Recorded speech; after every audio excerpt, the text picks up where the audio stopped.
Assalamualaikum warahmatullahi wabarakatuh.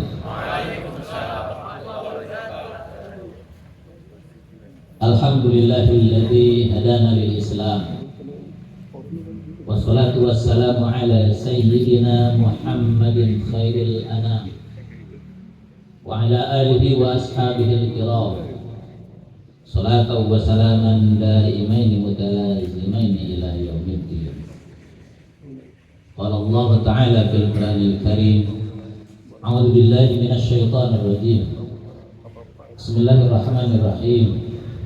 Ya ayyuhalladzina amanu taqullaha haqqa tuqatih wa la tamutunna illa wa antum muslimun. Qala ahadul ulama, la aqadul jubna anil hijai walau tawalat zumarul fa'adati. Amma ba'du. Al-Mukarramun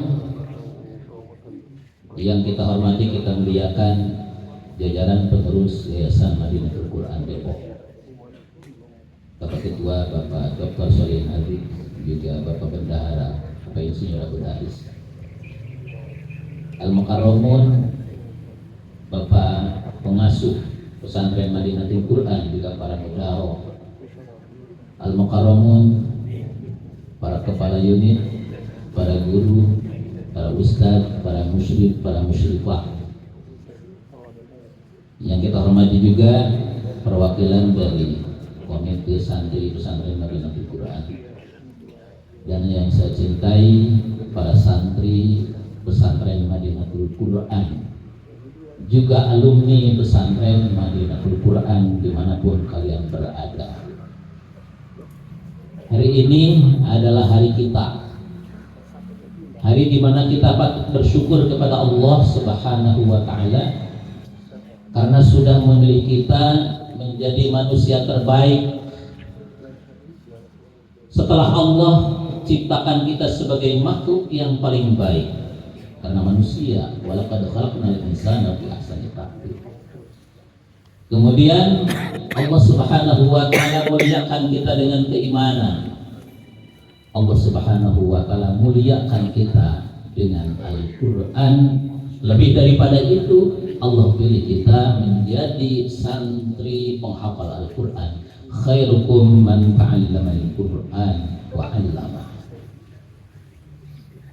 Salawat dan salam semoga dilimpahkan kepada junjungan kita Nabi Muhammad sallallahu alaihi wasallam, juga kepada seluruh keluarga beliau, sahabat beliau, dan keluarga, baik keluarga nasab ataupun keluarga besar beliau, yakni semua umat yang beriman dan bertakwa. Mudah-mudahan kita semuanya di akhirat mendapat syafaat dari beliau. Amin ya rabbal alamin. Setelah Indonesia memproklamirkan kemerdekaannya tanggal 17 Agustus 1945, penjajah tidak rela negara yang makmur ini lepas mandiri. Mereka kemudian bermaksud kembali menjajah Nusantara. Tanggal 29 September 1945 mereka kembali dengan tentara sekutunya. Hal ini membuat gundah para pemimpin negara ini. Insinyur Soekarno sebagai presiden pertama yang paling merasakan kegundahan hal tersebut, karena tidak mungkin sejarah mundur ke belakang. Setelah Indonesia menyatakan diri sebagai negara merdeka, haram bagi Indonesia untuk kembali dijajah oleh bangsa atau negara manapun. Namun beliau ada sedikit bingung harus kemana beliau mengadu.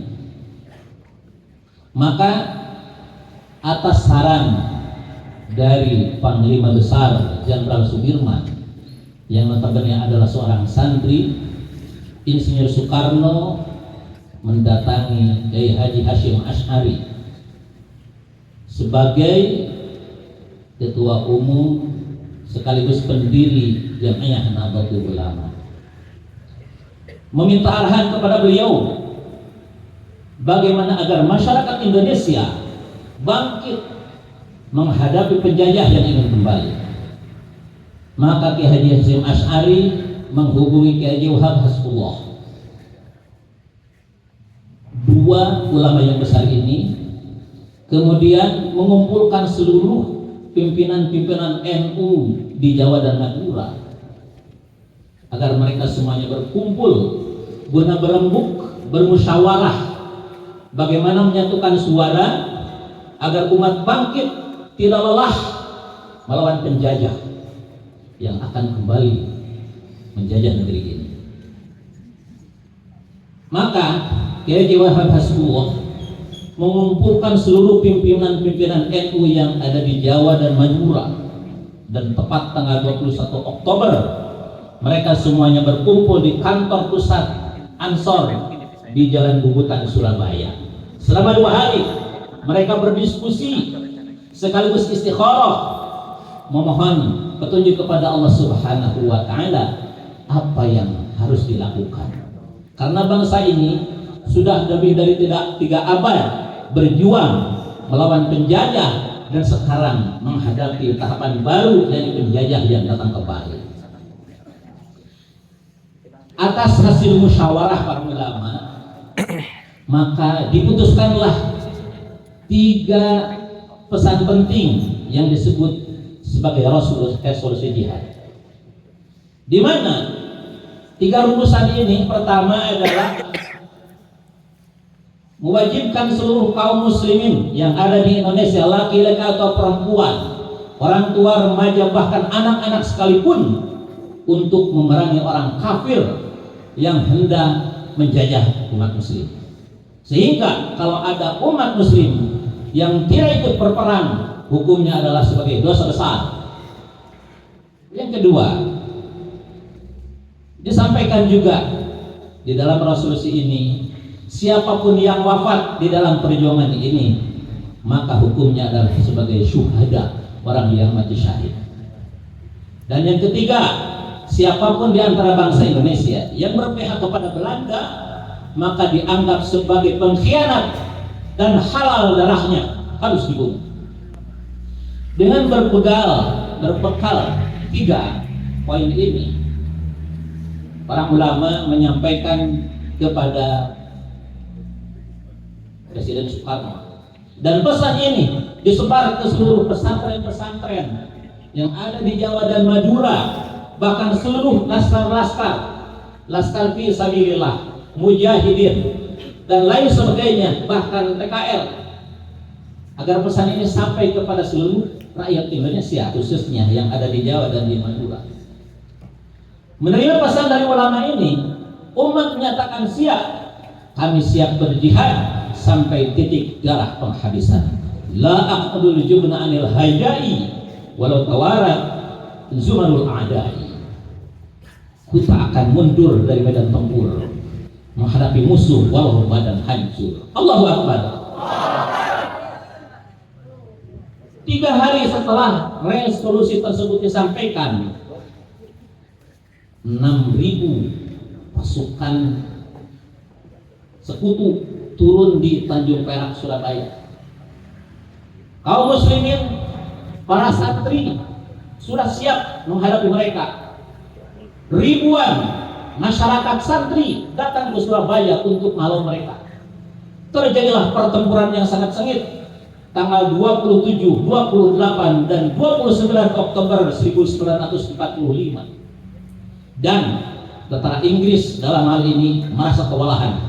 Akhirnya mereka menemui Insinyur Soekarno sebagai presiden dan menyampaikan ajakan untuk gencatan senjata. Disepakatilah gencatan senjata pada pagi hari tanggal 30 Oktober.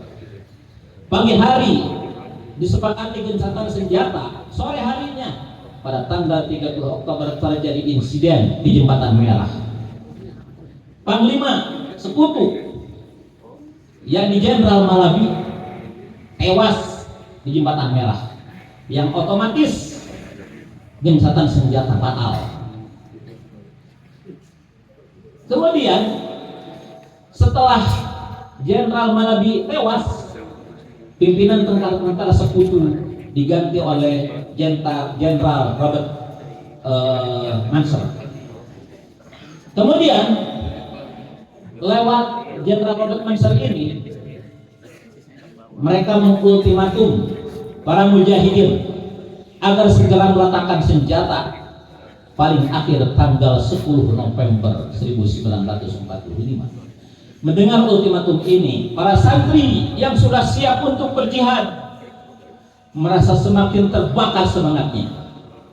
Ya, semakin terbakar semangatnya, bukannya mundur, bahkan semakin siap maju ke medan tempur. Adalah Bung Tomo sebagai salah satu santri teladan. Beliau menghadap kepada Ki Haji Hasyim Asy'ari, meminta petunjuk apa yang harus dilakukan.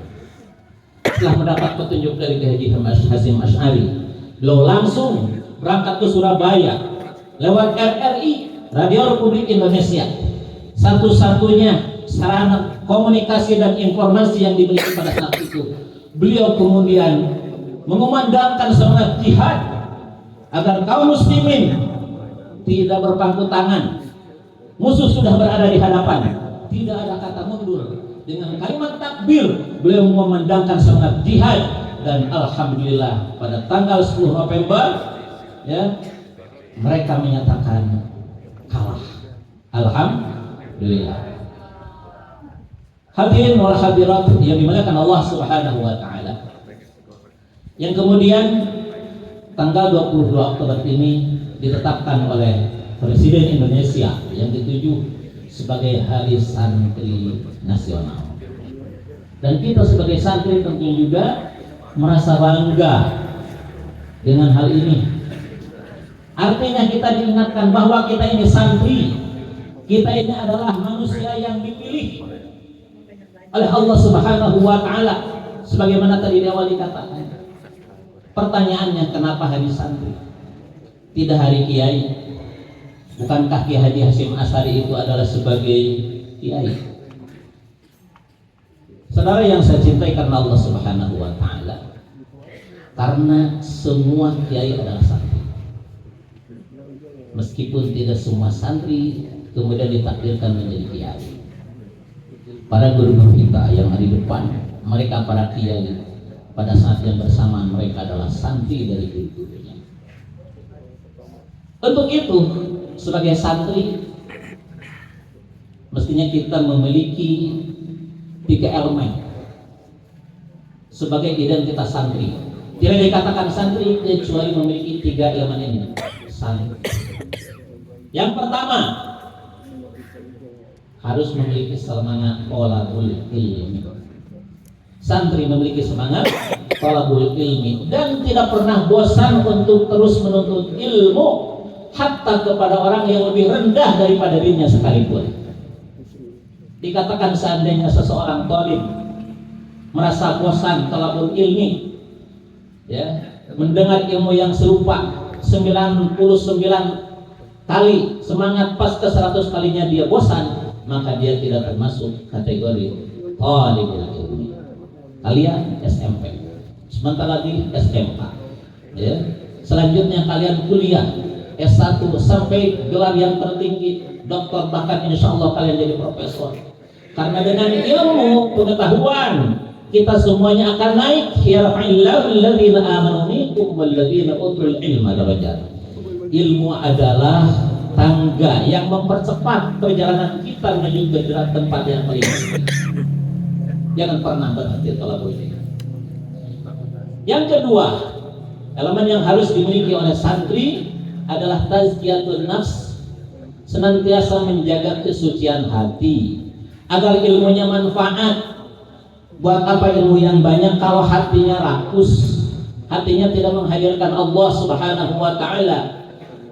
Banyak kejahatan yang terjadi yang dilakukan oleh orang-orang yang berilmu, dampaknya lebih dahsyat daripada kejahatan yang serupa yang dilakukan oleh orang yang tidak memiliki ilmu. Jadi tazkiyatun nafsi adalah hal yang semestinya. Bagaimana kita menyucikan diri kita, senantiasa rajin beribadah kepada Allah Subhanahu wa taala. dari mulai hal yang wajib, sholatnya, saumnya, zakatnya, dan lain sebagainya, sampai hal-hal yang sunnah. Dan yang ketiga, elemen yang harus dimiliki oleh seorang santri adalah memiliki semangat jihad. Jihad, berjuang melawan rasa malas, melawan perasaan buruk sangka kepada sesama, melawan perasaan buruk sangka kepada guru, melawan perasaan buruk sangka kepada lembaga. Ini yang harus dimiliki oleh setiap kita semuanya. Insya Allah kelak ketika para ulama yang sekarang ini membimbing kita semuanya, para guru yang selama ini membimbing kita semuanya, akan digantikan oleh kalian para santri.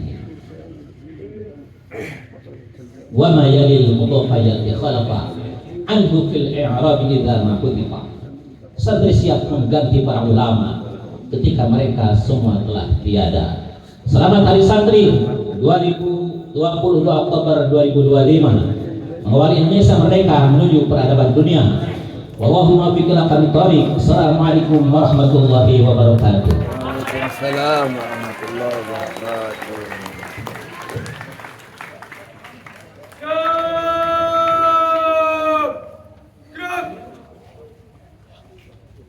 Menyanyikan lagu Mars